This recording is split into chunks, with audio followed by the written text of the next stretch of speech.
exhausted after yesterday. No, not at 4 all. hours and one, and then you took an hour or two break or something No like that. break, no break, no break. There was no break. You I went had, from one to the other. yeah, You I spent had, 6 hours online. That's a lot of yeah, time. that's a lot of time. Imagine that. That's how Did it go also again 4 hours? it almost 4 hours. And then after that, Almost 4 hours for Donna, and then as soon as he finished with Donna, he had Abiola and Fola. Right, Fola. Yeah. right. But it's such nice conversations that you don't get tired at all. I mean, actually, it just because the point is that there's nothing pre-planned, nothing. You just flows as it flows. The interesting thing was that Fola and Abiola sent out that link, which is for that show. It's the link. There's no one else is invited, but they sent out that you saw that. It was very nice. Kato, what happened was Yes, that yes. yeah, these two people they put the link out, and we had some nice people coming in. There was this 80-year-old woman there. She was telling because what happened, that discussion we were having was about how over time things change. When you were growing up, you see certain Right. things. Now your children Exactly. are seeing something Exactly. else. So she had some only a little problem is that in Africa the network is a major issue. So Right. Right. it kept breaking, but basically she was also wanting to tell us about her experiences, how things have changed in Lagos Yeah. and all that. Yeah. So it was a nice conversation. Yeah. I can tell you that this Saturday one's evolution one is giving me as well as to many others a very valuable opportunity to learn about other people's lives and history, which we do not usually see or come across. Right? And it's only just a pity that because it starts quite late in Tokyo time, 11 o'clock in the evening usually. Yesterday it started earlier, but there's a limit. I cannot do 4 hours. No way. but I try probably an hour and a half to 2 hours. Anyway, changing the subject, right? Because I thought this might, would interest Vikram and Lisa and perhaps some others who are looking at. Right? You have to allow me to share the screen, Vikram. Right? Yeah, absolutely. Yeah. I'll also make you a co-host, so you actually I've done that. Yeah. You have to Okay. share the screen. What I'm going to talk today is what is called Big Five. Have you heard of the term Big Five? Mm-hmm. Some business people also tend to use Big Five. Right? Also, we used to use that for the accounting firms. Then they became Big Four. Then That's a Big Big Five became. Four, and Then they then became Big Four. I think it was Big Five. Then when Arthur Yes. collapsed, it became Big Four. Right? Exactly. Because I worked in one of them, so I know. Did One of you? the big four or the big five? Did you Big four. do the fifth one or the fourth one? No, I started with Big Five, then Arthur Anderson went down while I was in KPMG, so it became Big Four. Okay, so you are KPMG man, right? Yeah. Oh, I know KPMG. Yeah. Okay, you can see the diagrams, like Pentagon ones, right? But before that, I will show you in words, which will probably easier for you to see. Can you see it? Yeah. Mm-hmm. Big Five, and we're talking about the personality traits, right? Traits, tendencies, or whatever characteristics, right? And one thing to start with, we are not trying to sort of stereotype to categorize sort of the way to put people into this type or type B or type A, etc. That's not we are going to do it, right? We're talking about the sort of the traits, which is different from types, right? Oh, Yeah. I know which ones I belong to. Yeah, but that's a typical way of say try to put you are type A, type B, right? Right. Right. We need to be a bit careful because it's like a medical doctors like typing it, right? Putting into the pigeon box, right? And they say you have, for example, you have diabetics and which is type 1 or type 2, right? Yep. And once you put into type 2, right, then you are labeled and you are fixed, right? And you are seen as such in all aspects, right? That's what medical doctors like, and also lawyers like. And accountants want to have, just make it simple. This is the situation under section 123 bracket C, boom, right? then you just can focus on that ones, right? Here we are talking very different things there. Each person has so many different characteristics, which are moving all the time, right? So it'd be like what we use in intercultural communication. So it'd be like a continuum and preference rather than fixed. Absolutely, absolutely, right. And I can tell you a bit of a history there, how these big five has become known, right? Probably going on in America, started in America probably 20 years or so. Reasonably new things in a sort of psychology, which probably has the history of probably 100 years or 200 years only. But somebody has started examining the English words, adjectives, right, which relate to the personality and try to categorize them, right? Literally hundreds, several hundred, if not 2,000 or so, right? And they have used the statistics and used the sort of method called factor analysis, which I don't know anything about it. They have come up with the 5 big themes, right? And then one is openness to experience, which doesn't mean, for example, you score very highly in this openness. No, it's not scoring, right? Because scoring is there to some extent, but the same person can 3 hours later shift from very open to rather closed, right? So it's a dynamic way, it's moving all the way, right? Therefore, it's only giving a perspective, right? You can analyze people's characteristics and behavior in this way. When you see, for example, when we started this conversation, I was probably open very much, right? But after 2 hours, I probably move a bit, right? So it's a moving scale, right? And So then, that would be like an emotional intelligence, whether you're in the parasympathetic or sympathetic nervous system. yes, but in a sense, it's moving, right? So the idea is that you try to avoid stamping that person as, oh, he's or she is emotionally stable or not, right? Because the same person can be stable, 2 hours later unstable, right? And 2 hours later can be neutral. So it's moving, shifting all the time, right?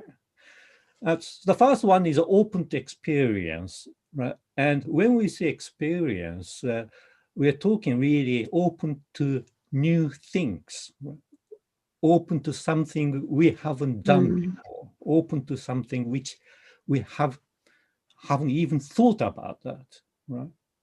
And very interesting to watch yesterday's sort of program, because when I was listening to what Donna was saying, I found the common character between Lisa, you, and Donna, which is both of you are very interested in knowing something new, interested in knowing different cultures, different way of thinking. That's the sort of openness in this sense. Right? It doesn't mean I'm shy, therefore I'm hiding, or I'm not shy, so I'm exposing myself. No, like it's a different. Whether you are accommodating something new, or you say that, oh, no, no, no, no, I'm very conservative. I don't want to try anything new. Right? For example, if it's a food, some people say, I never tried this one. I want to try. And some conservative people say, ooh, no, no, no, I stick to my usual, usual sort of McDonald's, whatever. So that's openness. And in fact, yesterday's conversation reminded me that that's the openness, right, in the big five, right? So hence we are talking this one. Number two, it's conscientiousness. It's what it means is that person's efficient, well organized, or and diligent, hardworking, right? For example, Vikram is very conscientious, right? Because he updates his web page every week, if not every 2 days, right? What about every day? It happens every Okay, day. it goes to the very extreme end of the scale, right? Whereas my home page, I haven't touched it for 3 years, right? Right? So there are some people like, oh, I don't care about that. Right?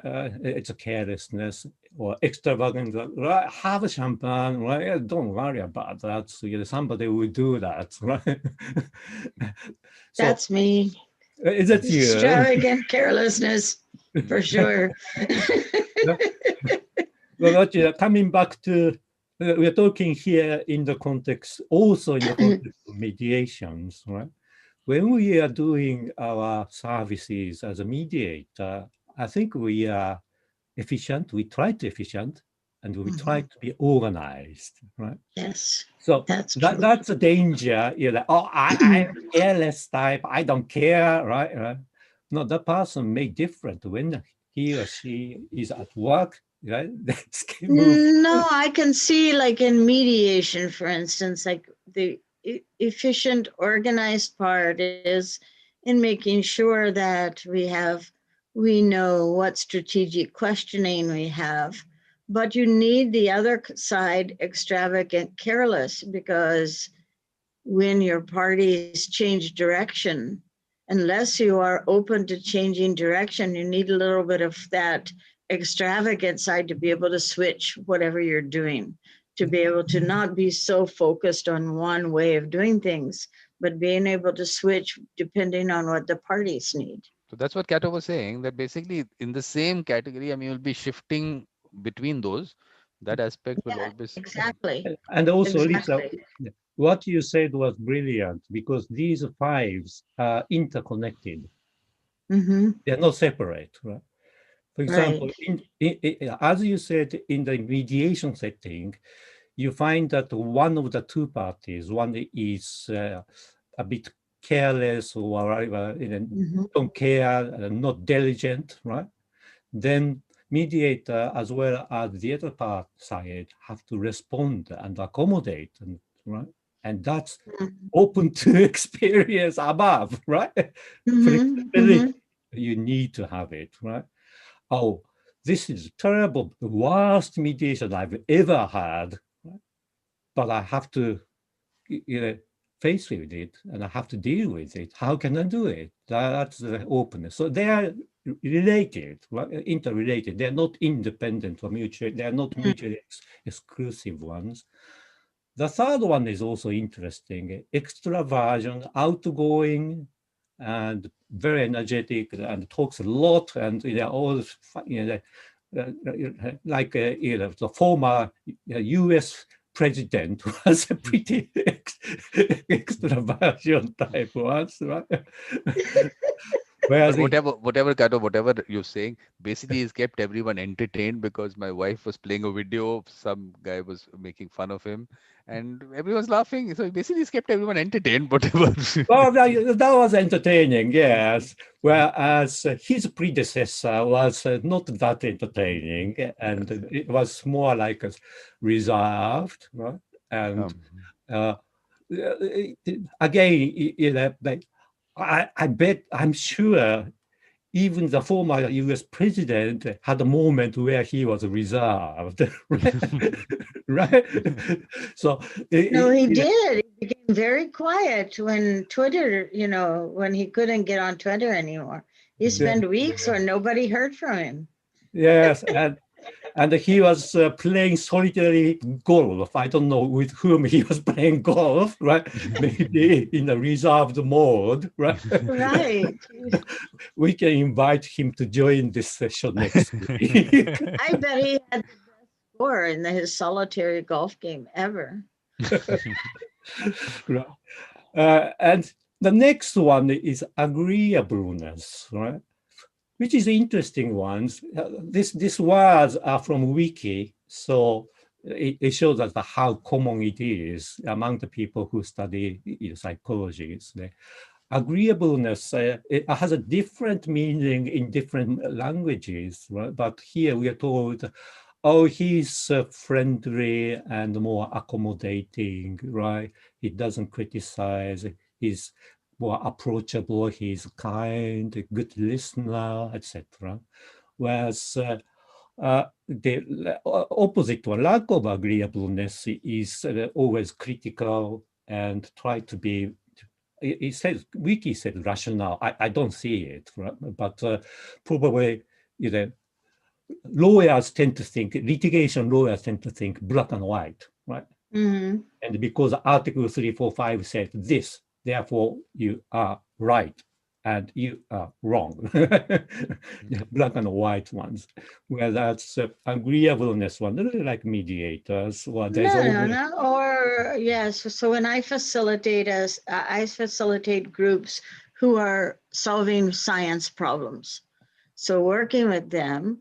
So if I can keep them on the friendly, compassionate side, or I don't want them to start criticizing an idea or bringing it down, because especially if I'm doing open problem solving, you want the creative side. So you want also a little bit of humor. You want people to feel more friendly and compassionate. Then they can start sharing their ideas. And as soon as somebody becomes critical, it'll shut that process down. Yeah. So you have to sort of manage that, because you also don't want to shut it down completely. There's a time for that. Yeah. That then you have to see what is the time and place for it. Yeah. This again, you are pointing out, you are making an excellent point, because agreeableness and openness to the experience have a relationship, right? Yeah. Right. And it also is clear that we shouldn't be black and white, for example, or he's agreeable, she's not agreeable, right? Because the same person may have a moment of agreeableness, right? That's why I show there a lot of video clips of animals or babies, right? Oh, cute, right? We suddenly changed. So it's moving things there. The last one is neuroticism, right?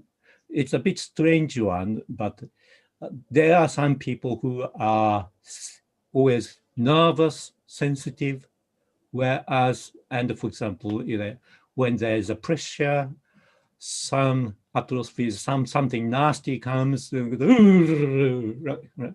whereas there are some people who are resilient and who shows that, I do my best, right? And notwithstanding difficulties there. Again, this is something which moves, right? For example, somebody, the typical one is one person, let's say he is a manager at the workplace, and he's like a bully, right? And say, "Oh, you've got to do it." Yeah, right? When he goes back to home, right, he might be a very different person there. And well, I think you can guess what's going to happen between him and his wife there. So but these files are related, but it's not a sort of serious theory there. I describe it as a theory of convenience. But it's very convenient to think, analyze any person's current behavior or current mood in these 5 angles there. Right?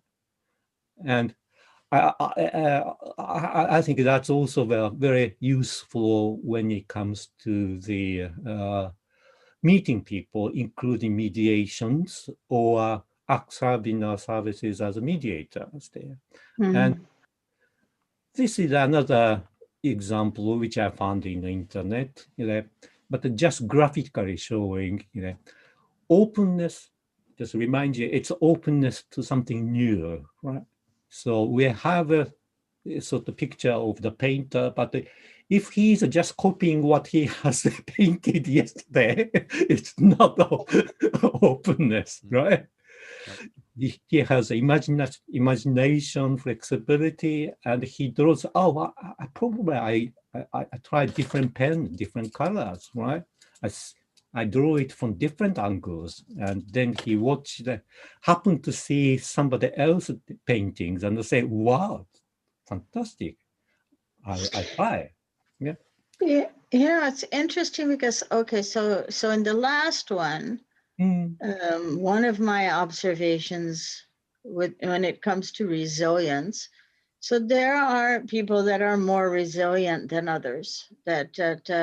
For instance, like I work with people coming out of the prison system, so I can see which ones are more resilient and which ones, are struggling with that. And those that struggle, they'll often go back to the same complaint. We find that in mediation as well, that they're not able to move through the same complaint and they keep coming back and back to the same thing.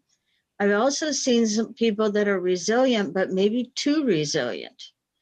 Maybe they have gotten used to surviving and they've done it so well that they're not able to put their issues on the table. They'll make it look like it's nothing, or they'll say, "Oh, it's nothing," because and that works against them. So either one of those can, extremes can be positive or negative. Yes, in a sense, again, I have been trying to say that we try not to be extreme, right? Because the same person can be different, right? Depending on the circumstances. No, but even in that continuum, you could be like, this could be good for you, but it can also be bad for you.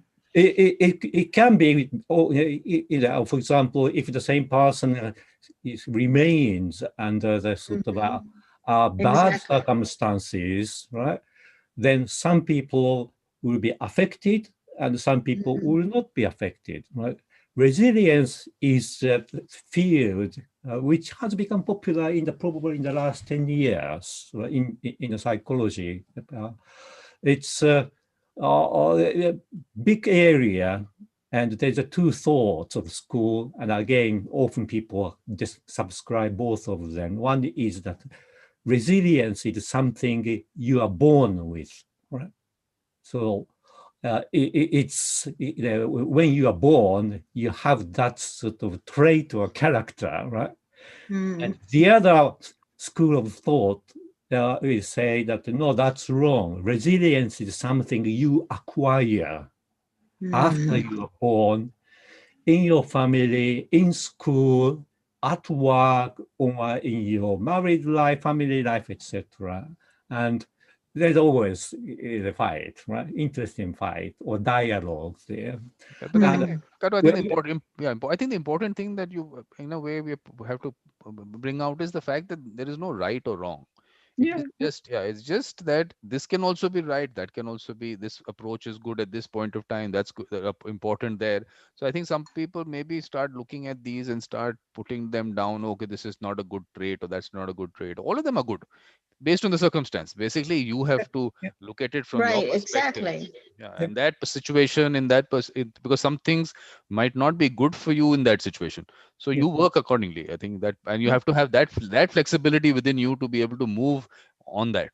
Yeah, But absolutely. also there's balance that, because in each individual, so if we're talking about mediation, that's why I was saying, like, okay, if you're too much in one, you may need to move the other party to the other momentarily so that they get a better perspective. So it's about helping people get a better perspective of solving the problem if we relate it to mediation.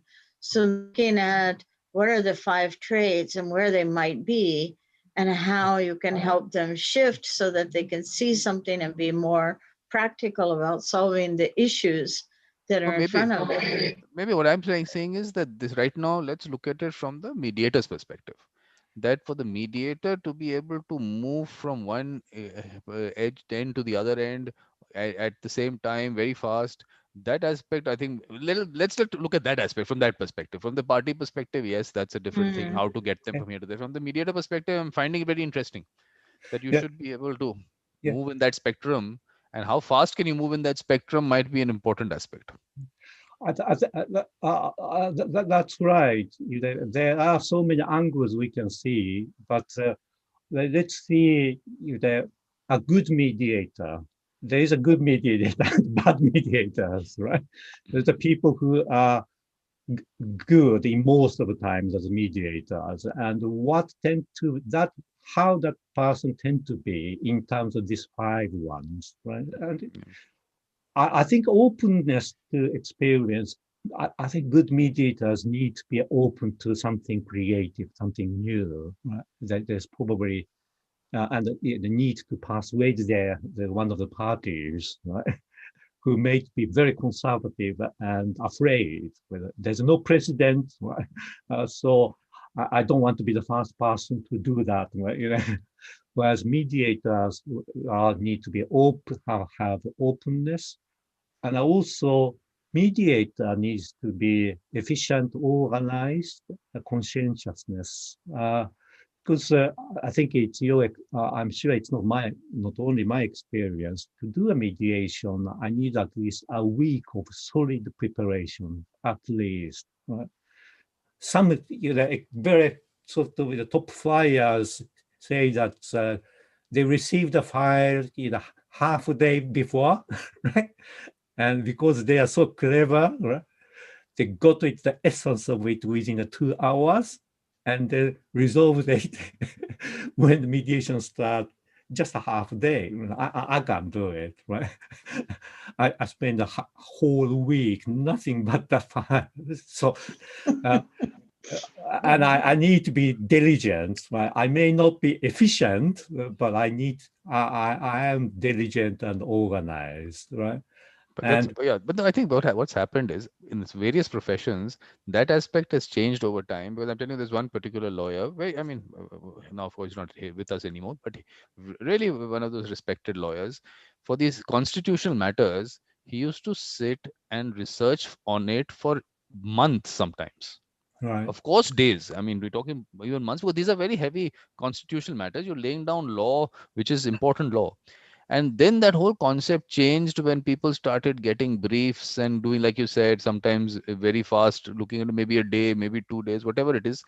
Totally the concept changed. I don't know what other professions also that might have changed, which might not have been good for the profession, because I think what that preparation would do, I think that's an important part. Yeah.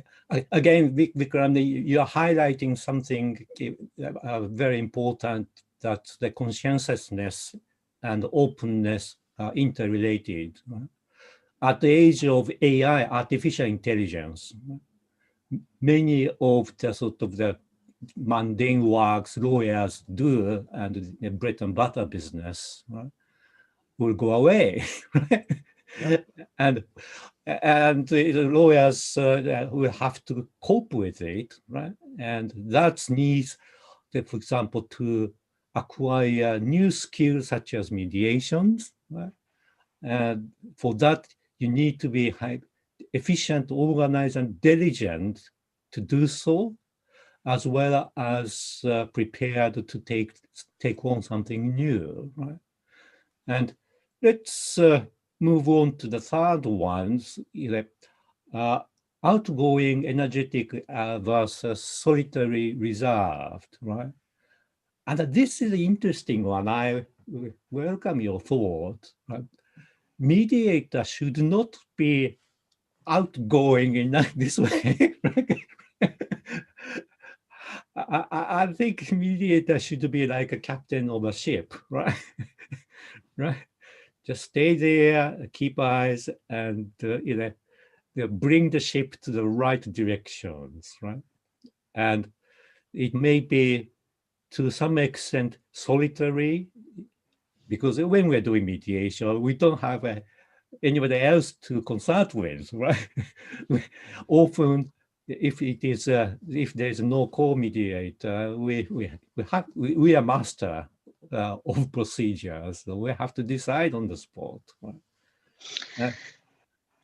I think both are true because, I mean, many mediators that I know tend to be introverts anyway. Yeah. In fact, most mediators that I know, except for Vikram, maybe. I can move on the spectrum, I can move on the spectrum. Yes, exactly. That's what I'm saying. That's why I'm a little bit, I'm on Kato thing I was telling him. That's what I was telling you, but that you can actually, you have to move on that. Well, definitely, I don't fall in that spectrum either because I think I'm an extreme extrovert. But you have to use both of those, and the outgoing part is useful in building rapport, but the solitary you need absolutely for listening, because we can't listen unless we're in that area. So that probably is the major area, I would agree, for mediators to be in that solitary reserve space, because that's the spaces which we are not ourselves. But the outgoing part can be used a little bit to build rapport. That's quite good illustration that mediation setting is a bit different from court litigations or arbitration there. Because, for example, we have a caucuses, private discussions, which need to remain private, right? So the conversation I have with one party, I keep it to myself, right? And I shouldn't be going out, right? In that, as far as that matter is concerned, I have to have a capability of keeping it to myself, right? As if I have a dual personalities there, right? And this that reminds me something I felt yesterday when we are listening to what Donna was saying. You and Donna has one common sort of common thing among many, which is swimming. Right? And Lisa, you said, was that 2 weeks ago? Right? You like swimming because when you are swimming, you are on your own. Right? So you have a moment of on your own. Right? And Donna is also swimming and also diving. Right? And also, I think it also gives a time where she feels that I'm in my world, I'm on my own, right? And so it's a nice mixture, probably because you and Donna have that area in your personality that allows you, when it is appropriate, to be very outgoing, because you know where you can go back. Right? So that when Calcutta, what you're saying, really saying, which of course you're taking from the swimming part of it. What I'm saying is let's generalize it, I mean, expand it to say where there is these are individual sports where you are competing as an individual, like golf. And I'm getting golf back into it somewhere. That Yeah. those kind of sports, maybe we'll find a linkage there somewhere.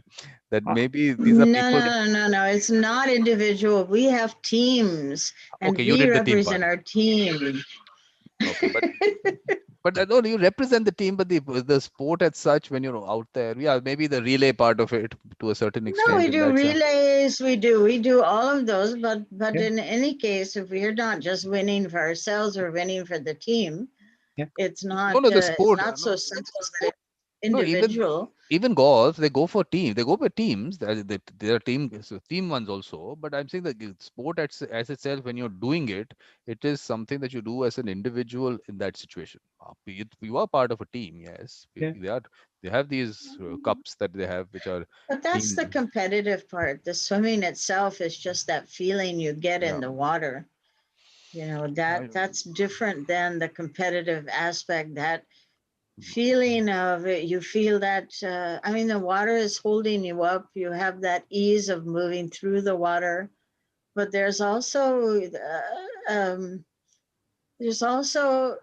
it's something about your balance being with nature, because swimming is being with nature, like things. And one of my um which maybe come up, maybe it won't come up, but one of my metaphors really is for a lot of people. Let's say if you're swimming in the ocean where the waves are coming in, if you try to go directly to the shore, the undertow will pull you in. And from swimming, if you're a regular swimmer, that in order to get from that to not be pulled under or pulled down, you have to swim at an angle. You never swim straight.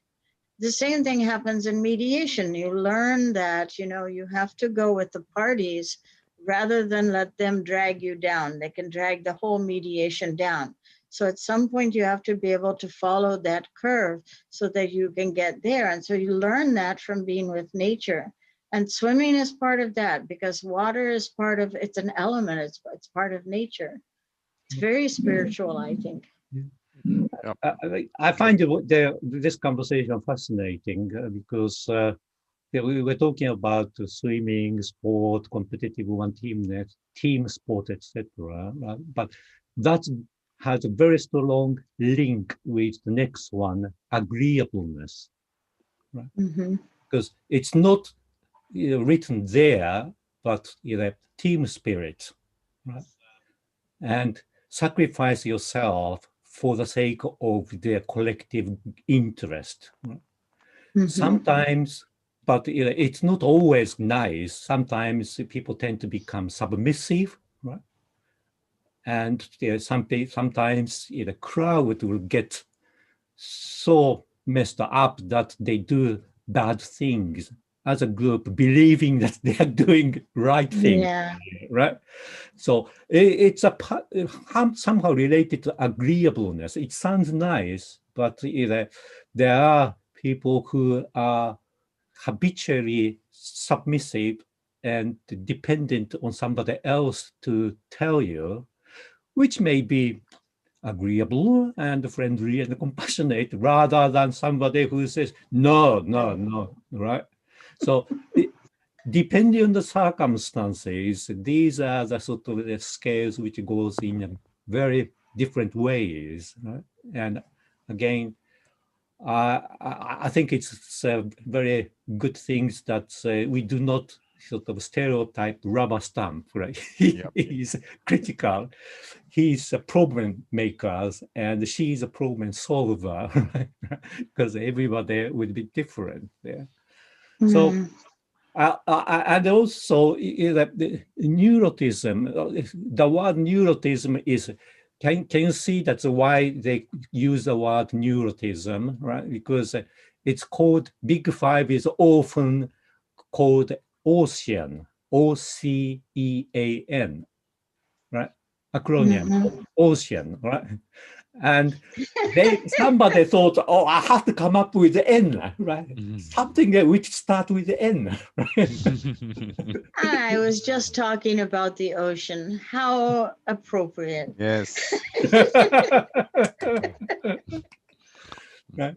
So it's the oceans. We have to, in this sense, the ocean, 5 elements we bear in our mind. And I think when I had it, probably that was 3 years ago, when I was preparing for the entrance exam for the postgraduate, right? It's all sounded to me like, of course, right? Because we think in this way automatically, right? But without thinking that, right? And having sort of the study a bit more than that time, I now think it's not a bad way. It's a very convenient way to see, for example, when we see somebody at mediation or socially, somebody for the first time, and within 5 minutes, we want to make the rapport, right? And we want to break the ice, and we want to sort of establish a mutual trust and confidence there. And if we see, perhaps we're doing subconsciously, automatically, in that way, in which state the person is there in each of ocean, and at the same time, in what state I am in terms of ocean, then this is something which is moving all the time, right? And which would help us, right? So that was a mini lecture, right? No, that was good. No, I thought I'm coming from there. I think the whole point of that, when I keep saying that moving in that spectrum, one is of course, the mediator himself is, or herself, whatever gender, I keep saying that, was moving themselves, and based on the situation that you are in, being able to, in some way, compensate at some points of time, or whatever you might call it, for the parties or whatever has been happening. So in that sense, that spectrum is moving, this spectrum is moving, and then you have to be able to, it's like an orchestra situation, I would think, when that has to go. Yes, Lisa. No, I'm kind of imagining this with like, okay, so the two sides of openness, they're inside this bubble, and then they kind of move, one moves out, and then the other one moves in, and the other one moves out, and they're all That's the going in flow. circles around. And the other one too, so inside the personality of all those little bubbles, and then whatever is coming out at that moment, so each one of those come out at that moment within that spectrum, depending on where you are in a conversation. So constantly moving. I'm thinking of it like a molecular structure. Exactly. Yeah. It's very interesting, that whole, because each of those aspects are going to be changing. It's a very dynamic process. It's all happening at the same time, and how can you get it all right and get it all moving at the same time? Very interesting. Yeah. Again, I agree to what Lisa said. For example, here we have openness. It doesn't stay there static. Right? It sometimes becomes bigger or shrinks, and it may move around, right? And interact with other things there. That's the fun of the life, right? I think Kato, you have to move from this 2D thing. Now you have to make a 3D version of this. Yes, 3D ones, and we can move around. Yeah, exactly. Right? Yeah, that'll be nice. Right? New model. Nobody has done it, even in the field of psychology. So we should have to register our trademark and apply for patent. That's it. That's it. When are you doing that, Kato? I when I have time, right? Hopefully not too long, right? Because there are so many things I have to do. It's I don't know the how the people are feeling there. we have a sort of the daily life which we have to live every day, right? And you can see that, that I have a new background, right? Which is the photo I took the day before yesterday, right?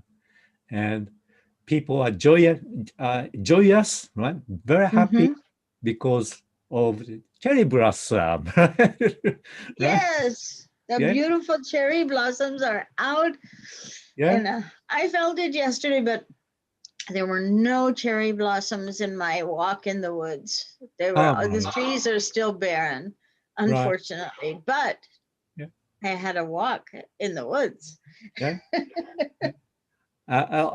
Other cherries are coming because I hear it's Washington D.C. There are also the same types of cherry Yes, trees. Right? yes, Some of them yes. are brought from Japan as a gesture of thanks after the war, right?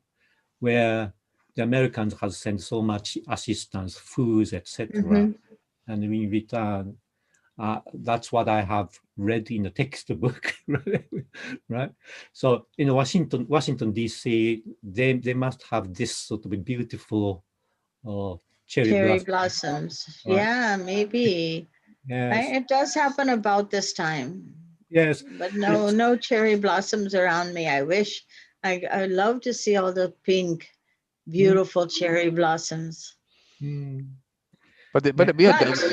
we're done with this. Are we done with this? I thought we were going to discuss it even more. There's something more is going to come out of it. Elisa would have her view on something more on this. And Lisa always has a view on something and everything. I know that's my problem. No, But it's that's not a because problem. We need it. because I'm an extreme extrovert. So that the problem is that in order to think, I have to say it out loud. So I need to learn to think inside a little more, but I can't No. do This it. is perfect. This is I have to perfect. Don't change a blurt thing. it out, and I'm just thinking. It's just a thought. Yeah. No, we don't want you to change at this age. I think you're perfectly right in what you are. Yeah. So tell us, is there something more to it? Please tell us something more to this. What is No, your? I'm sure we'll have a lot more. Kato will tell us more. Yep. No, because he's come with something that, but we're still discussing it, trying to expand the concept. Because obviously, Kato started off with the fact that the mediator has to be inventive, curious, and he was looking at that aspect. But Well, I'm looking at it in a totally different perspective. So in neuroticism, what should a mediator be? We didn't finish that. Yeah. Well, And I think agreeableness. Again, we have a dilemma there, right? As a mediator, we need to be sensitive, right? And we need to pick up cues, non-verbal cues, right? For example, the momental sort of movement here or here, right? And is it a sign of contempt, right? Or is it a sign of fear, right? You have to see, for example, other clothes, etc. So we need to be sensitive, but doesn't necessarily mean that we are nervous there, right? And because we need to be confident at the same time, right? So the last one is a bit sort of vague, right, compared with the above four, right? And again, why they put the neurotism? Because they can call it ocean, right?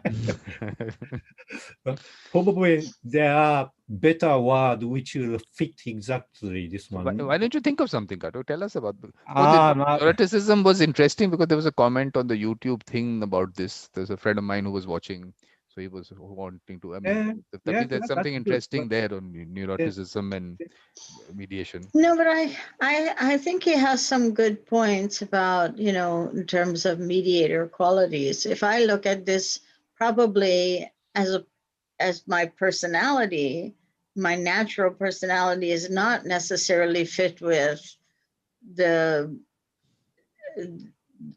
better profile of a mediator, but I have the ability to change myself and be in that mode for mediation.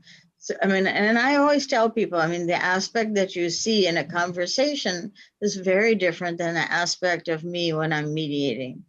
So, Lisa, what I would go ahead and say That one is the aspect of you telling yourself that, okay, in this situation I have to change what I am and I have to become this. I am saying that if it comes naturally to change from here to there based on the situation, that would be the ideal kind of mediator, or the whole the person. So that you're not even telling yourself you're all of this. You're, and like I said, the spectrum, you're every point of that spectrum. At every point of time you can change, and very fast. You don't need to be stuck in one because now you're stuck in this. Now you're friendly, so you have to be stuck there. No, you can immediately move to the other side and be able to take it as it comes. I think that'll be the kind of situation of the person that you're looking at.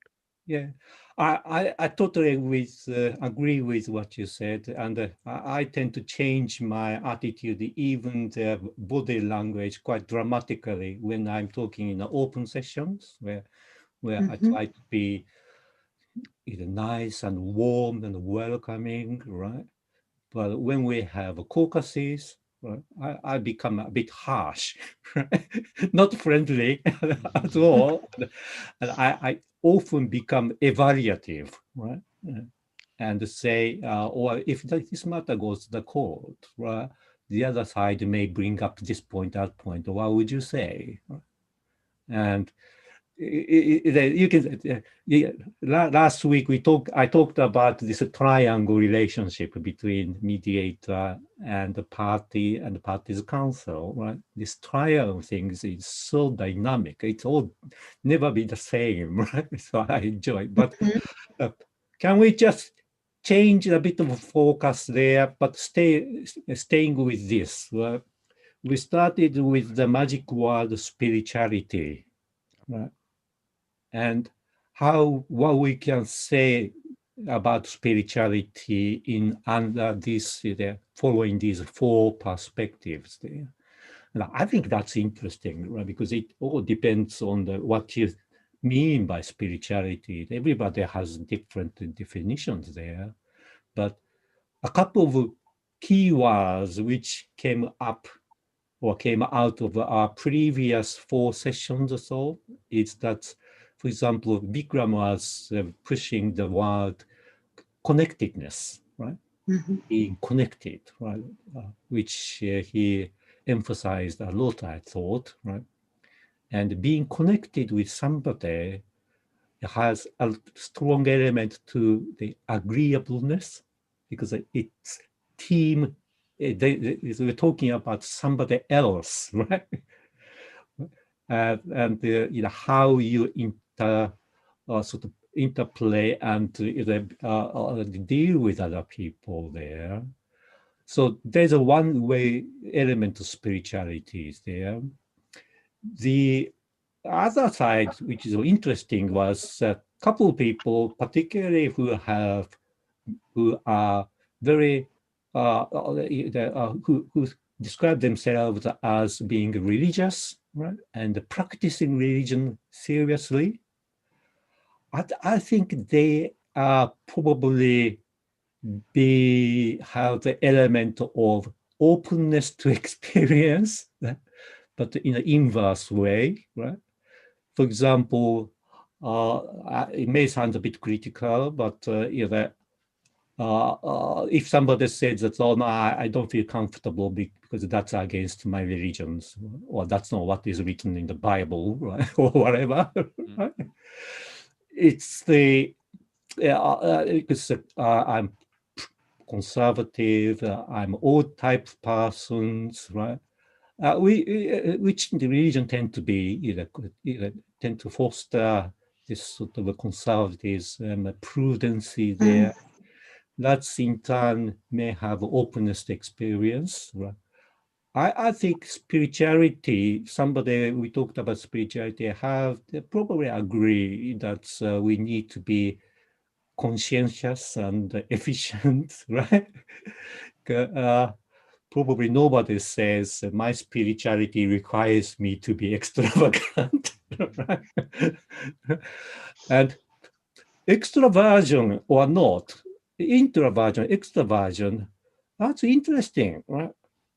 Because somebody who is spiritual maybe solitary, reserved, right? And want to stay with her or his world with the God or Almighty or whatever, right? And so it may not be extroversions, right? Introvert maybe. Again, the neuroticism, right? This is a bit strange ones. Spiritualities, for example, when we have so many bad things happening, and when the world is going upside down, right? Then is it normal to expect a person to stay resilient and confident? Right? I think most people, it will be quite normal for people to remain worried, sensitive, nervous, and would the spirituality would raise the spirits and change the way that you feel? I don't know. Yeah. Yeah. I think spirituality has to have the balance between all of them, because the balance of living in this world, but the experience of spirituality, like for instance, of course, the way I see resilience is that ability to come back, that ability to, I don't see it as confidence, actually. I see it as more, okay, when I had open heart surgery and I came out and, I just accepted it and moved on. Or when I had some other medical condition, like I had Bell's palsy, so one half of my face was drooping. Okay, so I didn't hide in my house. I went out. That's resilience. That's a matter of, you have to do that in order to move on. We need that to survive. We can't survive without that. But we need the other side as well, because that's how we see other things. We need to question ourselves. We need to have that, because if we become too resilient and too confident, that's what I was saying, you can get stuck in that. You need both. That's also what spirituality is about in some ways, because if you realize the universe, or when you describe, when a nirvana experience is described, it's a matter of something so wide and so vast, of being a part of it. And that's when you also feel the connection.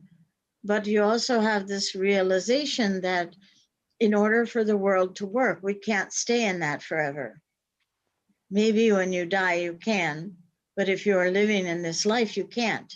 So you have to return and be part of that balance, which is why we don't see it all the time, because that's the reality. And people who've had people who have had some near-death experiences, but particularly I'm talking about some neurological, like a brain, maybe a tumor or an aneurysm. And I've heard them describe that for one part of it, for one moment, they felt, that they were outside their body, they were everywhere.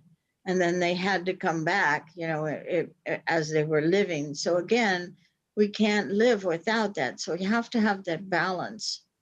We don't have that freedom, and being spiritual is being able to move between these elements, to be able to, the more spiritual we are, I would think, the more of an ability we have to move back and forth, to be adaptive.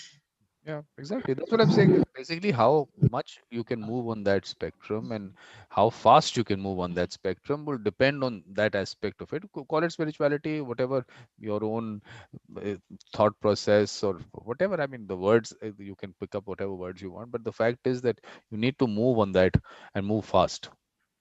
And it's not it's a dynamic, very dynamic situation, because you have a combination of people and whatever's happening, and then to move one here and the other there, that kind of a thing that you're doing. I think that part of it is it's like I said, it was like something like a conductor in an orchestra kind of situation. So we have to build a Japanese garden rather than a European garden.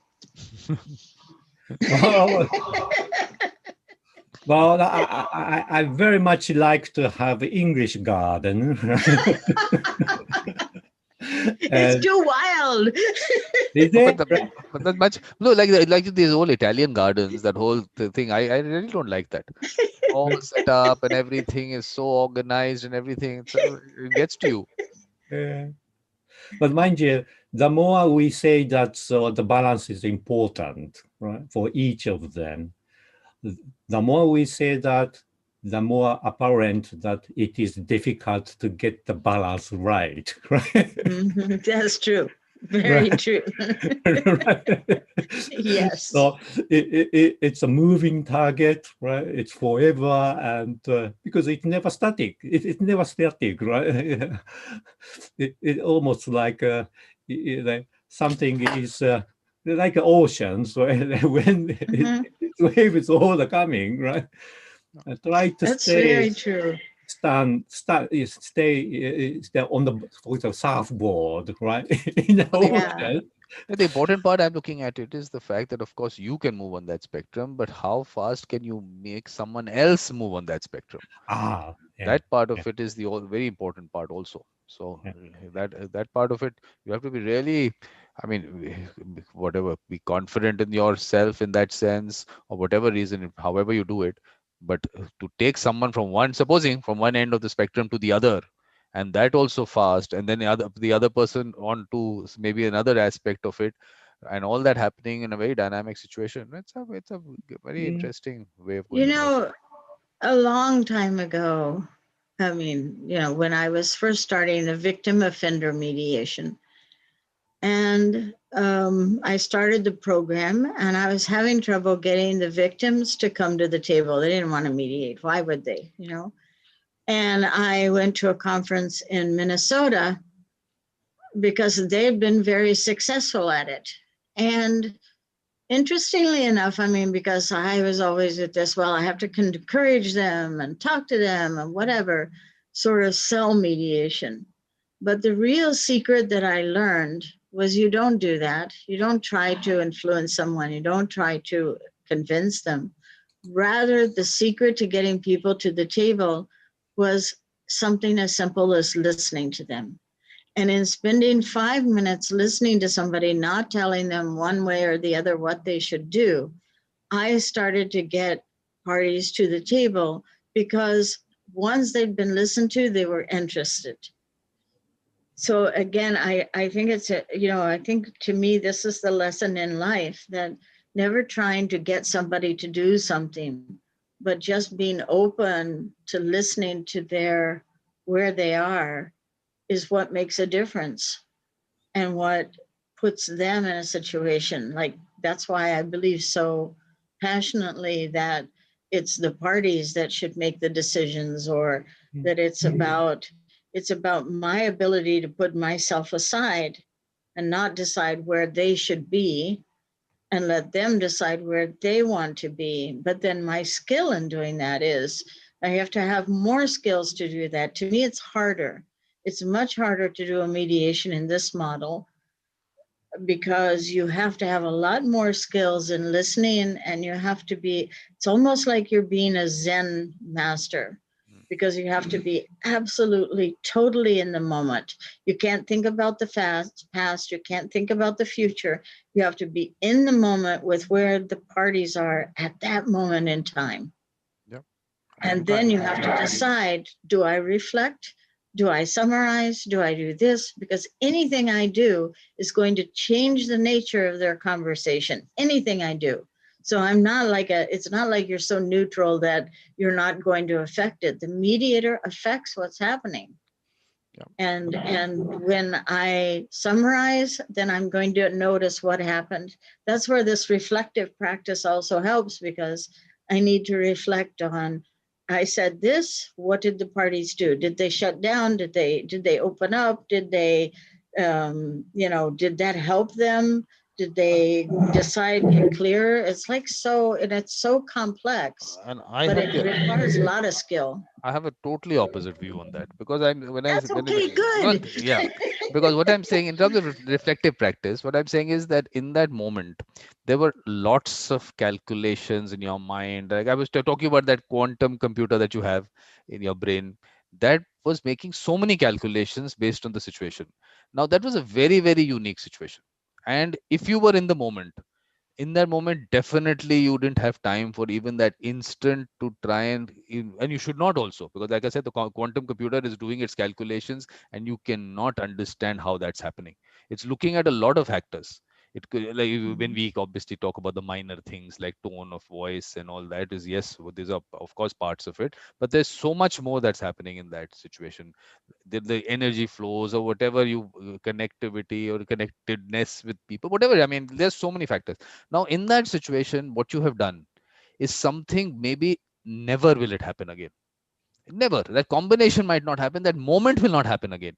So to even go back and say that I will dissect it, you can only because you have just have a calculator. So based on the calculator, you will try and make a calculation on it, but that quantum computer has done it to the millionth of place in the pi thing. He's gone to billions of places. Now billion places on the decimal point, you will never be able to do on your calculator. So to even think that you can do it, I think you will spoil the next one, because then you will be concentrating Mm. on that aspect of, I keep telling, to give you the example from the golf swing, I keep telling people, at that point of time when you are making that swing, it is an instant, it happens in an instant. If for a moment also you tell yourself, now I will concentrate on this aspect of my swing, this my hand going like this, you are gone, because that is a whole combination of things happening together. And just let it go at that moment, let it go. You cannot do anything about it at that point of time. So at that point of time, obviously you might say, in this example, you might tell me, okay, you can start working on that aspect of it separately as reflective practice. Okay, did I go wrong on this part of the swing? Maybe don't get into that part, I mean, don't get into that aspect of it. I'm just saying that that moment is what matters, and in that moment there are so many factors happening that to even say that you can repeat that moment again, never happen again. It's not about repeating the moment though. It's being aware of what happened in the moment. So like if I was wanted to improve my golf swing, for instance, and if I reflect on, okay, I was I knew. holding the golf club this I know I way, was gone. I and when exactly I what I was knew. This was happening there. I swinging. told you that's why. No, no. I said don't look at that part of it. I was No, talking about. no, but No, no. I know. No, that no. is I know. exactly when you're saying reflective. I That's know. exactly I what you're know. I was. reflecting on. I knew You're this was not going to come. reflecting. No, I no, knew no. this was You're, coming. Okay. No, no, no, but you've no. misunderstood what I was No, saying no, I about understood what reflection. you said. I know I got the wrong example in. I mean, I got the wrong example, and I understood what you were saying. Whatever. No, you didn't, because if No, you no, no. understood that, then you'd understand it's exactly like a No, no, golf I'm club. erasing this. I'm going backwards and I'm erasing that aspect. I'm going to start again. Ah, No, no, I understand that example. In a way, was wrong. That aspect of it. I was not picking up that part of it. I was just saying that in this situation, in any kind of a combination of factors, to even for that moment to dissect that, okay, if I had said this, or if I had done that, or whatever, is based on only your understanding of that situation, but you don't understand the situation yourself, because and I agree with that. I the agree with larger. that's exactly true. That's exactly true. That's why I said that it's not, you're not reflecting on, my capacity to make change, or not reflecting on, you're reflecting on, here's what I did, here's what happened, and okay, this worked well. That's it. You just That's what you notice it. think. That's what you Wait, think. wait. You just notice it. You also notice that here's something that didn't go well. You notice that. And then the next time, your subconscious brain, it starts to know those things. It starts to make those calculations automatically. You don't say, "Oh, I did such a wonderful job on that, and now I'm going to do this all the time." That, No, because no, I that understand what you're moment can saying. never there. It's just a matter of noticing that this is what happened, No, what I and then was. reflecting on it, and then noticing that something didn't work out and reflecting on it. No, And got then the the point. next time, that you're more likely to be able to make better decisions in the moment, because there may be some similarity. It doesn't mean it'll be the same. No, I got you So what you you're saying. start to I'm notice. kind of saying what you're saying. What I'm saying is that Yes, we are saying the no, no, same no, no, thing. That's something what else. I'm saying. What I'm getting at is only little difference I have there is that quantum computer of yours is actually doing the reflective practice on its own. that subconscious, whatever you might call it, is already has understood, but not just the factor that you can sit and do. That's not the factor. It has already worked out in that situation. Okay, you said that, but that combination didn't work, or that person was whatever. It's already happening inside. So when the moment I try and do it, not inside but outside, I can only do it with that little calculator that I have. And that little calculator, the output that it will give me is nowhere close to if I let that quantum computer do its calculation. So reflective practice is happening, but it's happening within. The moment I do it outside, I will only spoil the concept, because I will not be able to pick up the things that I need to pick up. That has picked up. That's picked up everything. It's a whole combination of things. It's picked up everything, and it knows. Okay, at that point, I should And have done this why do athletes reflect on everything they do? because it's And why physical. does Nah? that It's a help them physical thing. improve their game? It's a If it physical thing, doesn't na? help improve the game by That's where you have to understand the reflecting, difference, Lisa. You have to understand the difference, that the brain and the body, the whole concept how it works is so different, because the body is a mechanical thing. You can actually change things. You can go out and keep doing your running, and you will create certain muscles, and you will do whatever it has to be done. Like again, the example of the golf thing, I was wrong on that part, because that part of it, what you are saying, is the physical aspect of it, that I can do that. But the brain part of it is something we will never be able to, in, or I don't know, in some lifetime, maybe with whatever happens in terms of whatever, is it artificial intelligence or any some other combination of factors, we might be able to pick up the neuron, and might be able to pick up what that neuron signal is doing, or whatever it might doing in that combination of things. We don't know what's going to happen, but at this point of time, we have no way of reaching that level as to what calculations that brain makes. I think awareness, I think a little differently, because in my experience of changing cultures, for instance, the more that I can be aware of the differences that are happening in cultures, the easier it is then to be able to move between one culture and another. No, no, totally So, agree. and I'm a totally different personality in one culture than I am with another in another culture. But the more awareness I have, the greater I'm able to interact within that culture. So just like, as I've been in cultures, you get all these aha moments. All of a sudden, you get this, oh my goodness, now I get what they're doing or why that is. Or like Kato had observed, similarities between myself and Donna that may be inherently cultural. That aspect of individuality and doing things on our own is a cultural trait as well.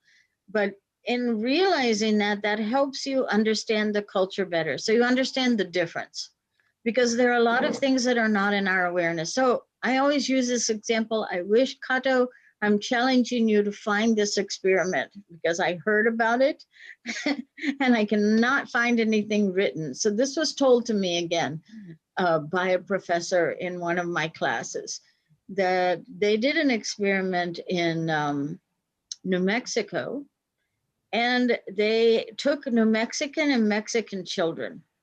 And in one, they, one group is very into soccer, and the other group is into American football. And then they took a football game and a soccer game, and they took one slide, one frame of each of you know how each one is a frame. So they took one frame of the soccer game, one frame of the football game, and they spliced them exactly like that, frame by frame. And then they showed all of the Mexican kids that film, they saw only the soccer game. And then the same film they showed to the American kids, they saw only the football game.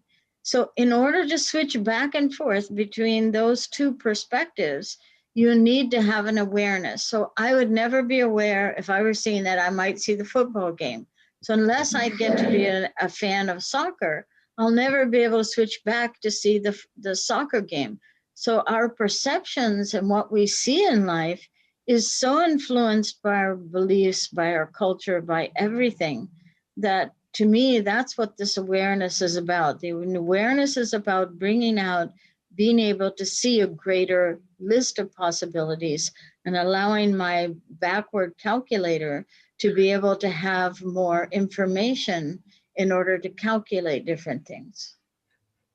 Lisa, what you said was very interesting because it reminded me of one of the things I learned a couple of years ago. Right? Is that I think there is agreement among the psychologists as well as other people that your brain automatically picks up what it suits you, right? Yeah. And it Right. it automatically disregard or not notice what it doesn't suit you. Interesting. Right? That's very Yeah. interesting point, Lisa. This is where I'm coming from. That Yeah. if you want to even reflect, you will only reflect on the aspect which is convenient for you. But Yep. the other part of it, which is not convenient for you, is also there. It Yep. existed at that moment, but Yep. you did not. You could later also be able. You will later also disregard it because you will never be able to, because you haven't even perceived that whole thing. That's why reflective practice. But you can That's only why reflect. openness. How do you reflect on something you didn't even notice or see? Because you Oh, were You will start to notice if you reflect. You really, you will. Yeah. Because, okay, so like, and I'll show you like things like, for instance, I know I did a mediation. It was a cultural mediation. And the two parties, one was from the Middle East and the other was an American family. And it was an assault case because the one son had assaulted the other. This Middle Eastern fellow had assaulted this woman's son. So this assault case, and this gentleman was saying from the Middle East that he would, he said it, but indirectly he said he would talk to his son. But the woman, the American woman, couldn't hear it because it wasn't direct. Because he didn't say, oh, I'm going to punish him. He said, well, we're going to have a talk with him. He said it more gently because that was his culture. And until I reflected with him on what was happening, she didn't see what he was saying. And then once she saw, oh, okay, he is taking care of it, then she could come to that understanding. Again, it's a matter of, this is why I think, openness is very important, because it's not just the reflecting. You have to think about every aspect of the people you're talking to. Are they in a culture that I might not understand? So when I reflect something, did I do that? And then I have to make myself aware, like Kato said, then that's where study comes in, because it's not just a matter of what you do in the room. It's a matter of how you're preparing yourself and understanding yourself and others outside the room. What the only difference that I'm saying is, in the whole thing is that there is something which will happen, whatever you got it subconsciously or whatever, it will happen. What you just said is exactly that. Calculation will happen, the output given to you, and based on that you said what you had to say and you worked it out. But that I'm trying to say that in that moment, if you start thinking and calculating, you won't be able to do it. There's something that all your experiences and everything that you heard, and you've heard about cultures, and you've heard about the situations in this kind of approach that they have, all that is all there. It is all stored there. The output has to be given to you in that moment based on various factors, but the combination will be different. That combination is unique, so that output come out in its own way. But are we able to do that? What I was trying to tell you is that it's like maybe water. Now water is stored in a tank. It's all there, it's all stored. Now will I give that output with a 1-inch pipe, or will I give it in the 5-foot pipe? Let it flow. In that sense, you'll see the impact of it. But if I say yes, I will put a 1-inch hole there, and I will take water out of it, and I will based on that, I will maybe give my output or whatever decisions or whatever things I have to do in life. That will never be the same as if that whole flow comes out full. I forget the tank. This is like a unlimited tank. It's like the river.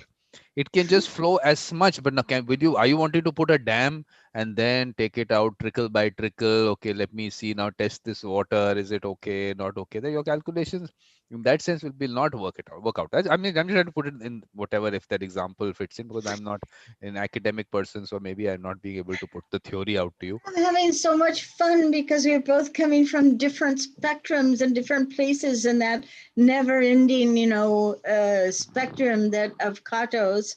We are both doing and existing in different dynamics of it. Isn't that fun? No, but I don't think what we are doing, what you want to do is what is actually something which you already do. It's just the basically stopping yourself at that point and telling yourself, look, I will not consciously do it. Let it happen subconsciously. And the output will come to me because my experiences and everything are stored inside, which I also don't know.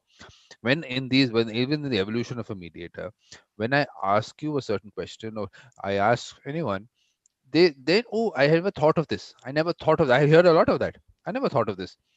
But because you were asked, you thought of it, it was already stored there. It was not that it was not stored there, but you were able to access it because I told you.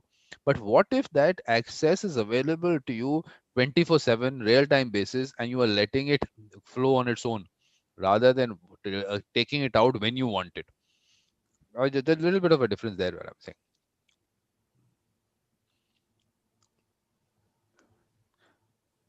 Lisa, something on that? I'm agreeing to disagree. Well, basically what you're saying is that you're 70 years on this planet, you all those experiences that you've had, everything, you can run through them while at the say when you're doing a reflective practice. It's not just that moment that you're reflecting on, it is your conduct in that moment also you're reflecting on. So whether at that point of time did you have information which was available to you which you didn't access, which you said you could have done. Okay, I should have known. I should have known this culture is like this. I should have known this person was saying it because they came from here, but that person didn't understand because they were coming from there. So you can sit there and access that information after you maybe in that after the process. But what I'm saying, reach that point when you don't need to do it and it happens in that moment, and it you whatever benefit is going to happen only for that moment.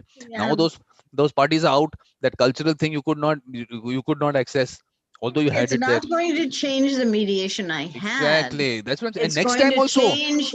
Well, no. It's going to change the next mediation and my ability, because I will have increased my ability to solve the next problem. So it's This going to next make me problem a is better never, mediator. it might never happen in this lifetime, that next problem Maybe to use not. it. Other Maybe than, not. I'm not saying it will or won't. I'm just saying that I believe, yeah, I I understand believe what you're very saying. sincerely that I will be a better mediator by being more aware, I am by saying to reach that increasing my point. awareness. I'm saying to But do I that. don't agree with you, so What I'm that's saying is that okay. no, I am also saying kind of what you're saying. What I'm saying, only difference is that that reflective aspect is in any case is should be you should reach that point when it happens within. So you don't have, because like I said, when you reflect on a conscious mind basis, there is only some limited aspect that you can reflect on because that is your only understanding. But within yourself, there is access to much more information, and a lot of reflection which will happen based on accessing that information, which on a conscious basis you maybe will never be able to do, because that information to retrieve it at that point of time might not be possible. So I'm saying reach whatever it could be spiritual. This is where Yeah. spirituality. This is where I'm coming to But my spirituality. subconscious will, once I have Exactly. brought it out consciously, my subconscious You, will know what to do. you Why don't am I need to worried do it. about it? You don't need to do it. That's what I'm saying. Just You reach do that need level. to do it. No, Difference no, is, you do need to I am do saying it. this is where spirituality comes in. Spirituality comes in here where you take your brain to that level where you so work on the Let's work. just agree to disagree. I Well, don't what I'm want saying, to I okay, argue. have for an a, example, I give yeah, you an example. You have these mantras that we have. I don't yeah. know whether you've tried any of them, but these mantras are basically tuning your brain. That's what they're up to. Well, that's their job to do. So I'm saying that we're working on that My part of it. point. That's what It's I'm saying. my point. That's exactly what I'm saying. No, we are going to be saying the same thing in a different way. You are going to say that on the aspect of the reflection, I can reflect on something which has happened and I can calculate on that basis for the next time. I am I saying didn't take say your that brain to that because level. I didn't say that because I said you're there in a Zen moment. In a Zen moment, it doesn't mean that I'm thinking about it. It means that you just, just flow. You flow with it. Then you just Something. act. Okay. But because you reflected on it later, then the next time you're in the moment, but You some will other respond aspect will change. differently. That little something, even that little something that changes, you're not being fair to the people you were in the first instance where you learned this. And then when you reflected and you learned this, you were not fair on the first people that you were with. You have to be fair to everyone you were with. Just the fact that I understood from this the mistakes that I made, you don't have a chance to make mistakes. You're playing with lives. And in those, when you're playing with those lives, you have to reach that point that in that I moment you're said able to do it. reflect on what happened. I didn't even say that No, it but means that you made a mistake. You reflect on what happened, okay, what okay, worked okay, and what refresh. didn't work. Okay, no problem. Perhaps Yeah, can I? Kato, please, please, Yeah. please, please. He's Well, been trying to say I, something. I have a question to both of you. Right? Let's assume that you've been approached by a couple, right? Husband and wife, for example, and husband is a chain smoker, right? And the wife wants him to quit, but he is not interested in hearing any nonsense from to that effect, right? Lisa, what under your reflective mediation, what can you do? And Vikram, using your super Vikram computer, what can you do? Now you're going to make a joke. Is it going to become a joke now? My not reading books now, my quantum computing is becoming going to become a joke now. Kato is very, very intercultural for, he's a No, culturally aware guy. but I want to for a little bit of a change. What I'm saying is that basically that reflection is happening moment to moment within the quantum computer. It's happening moment to moment, and as you go along, you are going that aspect of that little change in terms of the way you, maybe that word that you take out, or that tone that comes out, or your gesture that comes out. That aspect, that reflective aspect, has happened for the next moment. So I'm saying, if you can take it to that level when it is all flowing at the same time, so that I don't have to reach this point at the end and I will do the reflective. It's going to happen on the moment. So don't even have to think about it. You finish and you're out doing whatever you have to do, because all that has happened in that moment. And for me to tell myself that no, I will sit and calculate that, and I will do something at the later. It may not be fair to you yourself also, and maybe the next people that you are with. But Kato So had a question. We so did not Naveen, answer. Well, so I I will haven't got tell the you. answer So from you, right, so Vikram. my expectation. Yeah. Okay. Go ahead, Yeah, Kato. I appreciate what you're saying. The computer is taking all the moments and and how what will happen with that situation I told you. Right? We have a couple in front of us, right? And they have that sort of, they are in that situations there, and how does your computer help me? No, I tell you, At Kato, mediator. this is exactly what I was trying to tell you. That this calculation, even for me to take that example and answer, it is not. It won't happen, because the energy in a room, or maybe I'm not saying room now today. I'm even saying on the Zoom situation, wherever it is. There is such a dynamic process there to even say that I will know what I will do at that point when I am with real people with real issues in front of me. It is a very, very, like I tell you, on this whole, these mediation competitions which take place, I'm trying to find a way that we can have real people with real issues in, for those, for could be students, or then you have this mock mediation. Instead of mock, they should be real, because if up till you don't have real, you yourself cannot at all even know what you're going to be doing. A script is a script, it'll always be a script. And real emotions and real people sitting in front of you, that's why I don't even answer. That's why I'm not a theory person. That's what I'm saying. I'm not a theory person, because for me there is no concept of an example up till the real emotions are not there. Okay, I pressed twice already, so I'm now going to ask Lisa, Yes, Lisa. what's your reflective mediation? How would it work in that context? Chain smoker husband and an unhappy wife. So in this in this model, my expectation is not that we're going to necessarily solve the whole problem, but what would be the goal would be to help them get clearer about where they stand. Maybe, in reflecting what's happening with the husband, maybe the wife will understand how he's struggling with, not being able to quit. And he may then also understand from the wife's perspective why she's so concerned about his health, why she's so concerned about it, and why it strikes her that he doesn't want to do it. So as they understand each other better and reflecting what each person is saying, they will have a better understanding of each other. They may not solve the problem where he quit smoking. I mean, that would be the ideal, but then I wouldn't expect if I told him to quit smoking that he would do it. So, forget that. I don't have that capability. The only capability I have is that they can understand each other better and maybe they can make some decisions. I mean, she could decide, okay, but I'm not going to buy any more cigarettes for you. I'm not going to do any of this. Don't ask me to. And he will say, okay, and I'll try some program. Maybe that would be a great outcome. But I won't have control over that outcome. It can come on its own because they see each other's perspective better. Right. Very good. Vikram, what would you say to that?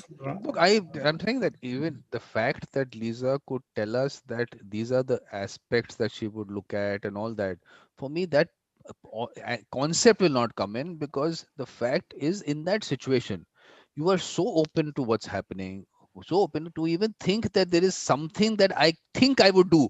In a way, I've already, for the next situation where I might have a chain smoker and a wife sitting there, in my mind, I have made out a script. In a way, I mean, that's not the script, there's a thought process that I made out. I'm saying that at all points of time, you're like a those whatever blank screen, and the whatever has to happen has happens, gets painted there. You're a blank canvas, it gets painted as it goes along. So it is so dynamic, and there's so many variations to it, that at the end of the day, you don't know what color is going to go where. It's going to be a painting which will come out at that moment, and whatever happens, let it flow. Even to the fact that I even to think on an example which might never happen in front of me, this example might never happen to me, but to even think what I would do in that example, somewhere in my subconscious, I have kind of calculated something and put a thought there, that if something like this happens, I will do something like this. I've already created in my subconscious a certain path which I don't want to do. That's why I never talk about these whatever hypotheticals and whatever, because there is no concept. It is a real situation. When a real situation comes in front of you, you take it as it comes. That's a little bit of a difference I have in terms of the theories and all that. That's why I told you I don't read books, because there is a concept that a person had based on their understanding on that situation. They might themselves might have changed that thought process. That's one part of it, and that thought process change you would not know, because that is so dynamic. It moves moment to moment. That book means that I have now frozen on something. If you have frozen on something, there is an issue, which means that you are not open to the next moment, your thought process, your chain of thoughts. So that is why I feel that let it happen as it happens. I mean, discussion on I, gen- I'm, I find it fascinating, and particular, Vikram, would it make a difference if I change the scenario a bit, right? The husband is, he used to be a chain smoker, but he quitted it, right? Then the new problem we have to deal with is he's so fanatic with golf, and wife is a golf widow. Would you say differently? no, no, no. Look, I tell you that the combination of that person, because look, we are talking about real people, real people. I mean, May I remind you the mediator's duty to be impartial and neutral. absolutely. No, no, no, not even that. Kato will be very interesting as we go along. We'll have a discussion on this. The fact of neutrality might not be important. I will go into that. That neutrality might be something which we might need not to have also. The fact is, whether without being neutral, can you be impartial? that might be a very interesting aspect that we need to discuss. But like, look at this whole You concept can that never be totally impartial or we don't totally know. neutral. That's what I say. This is a No, discussion no, we'll you have. Like, cannot be. no, we'll come to that. I mean, I'm just saying this is a discussion we'll have. That's why I said we'll have this discussion, because I'm with my Ken Cloak situation. on this one. Say we'll have it, but with Kato saying what he's saying, this is a real situation he's talking about. There is my wife on the other end right now. They're thinking, why isn't he not ending this and coming for dinner? It's 9:15. So this is real situation he's talking about, and I am There we part of the. go. Just There one we second. Just one. go. There we go. Actually, it was the first one was also a real situation because my first husband was a chain smoker. And there is no way I could get him to stop smoking. So I definitely have my own experience in the middle of that assumptions. So I'm definitely not neutral either.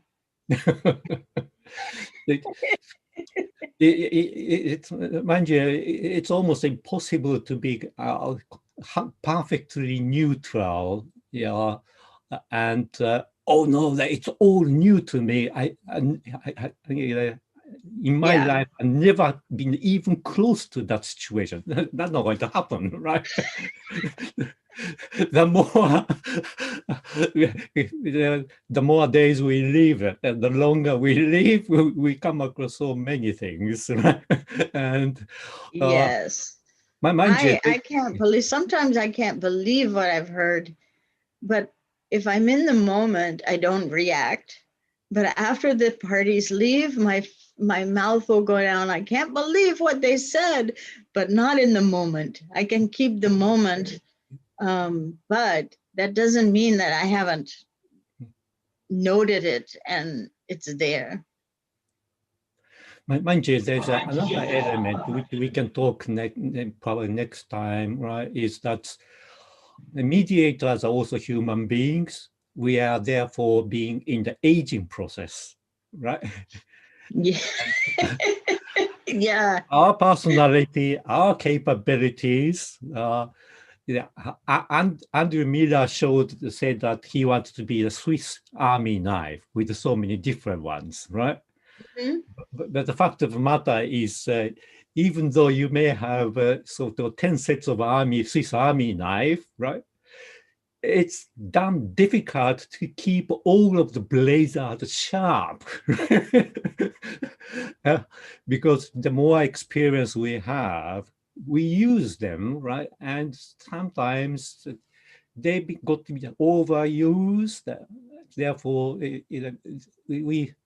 I think that particularly the three of us are in the sort of same age group, right? And this is something what I have started noticing myself. It's a temptation to try to regard myself as being as young as when I was 40 years old, right? But that's not really the case, because I find that, yes, trying to summarize what's happened in a long, long conversation is more of a struggle than it used to be. Yes. Because I missed out on about 5 minutes of conversation I was having. Oh, too bad. You'll have to see it on the video. Well, I'm afraid I have to leaving within a couple of minutes time, right? Oh. But it was a pleasure to talk to you as always. Thank you, but Kato, I think this is what you need to do. Pick up something, pick up something like this, and we can have a little presentation, and then we'll discuss it. I think that'd be an interesting format. This was. Yeah. Yes, I like it. It was a lot of fun. Thank you, Kato.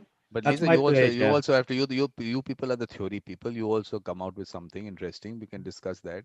Yes. Lisa will actually also do that. I do have one. So we maybe I have one idea that I'd like to see us try.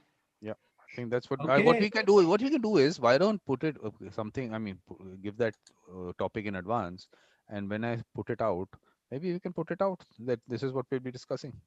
We'll see. Maybe Kato has videos for us for next time. But his video's gone in the process. I'm still hearing, listening to you carefully, right? active listening.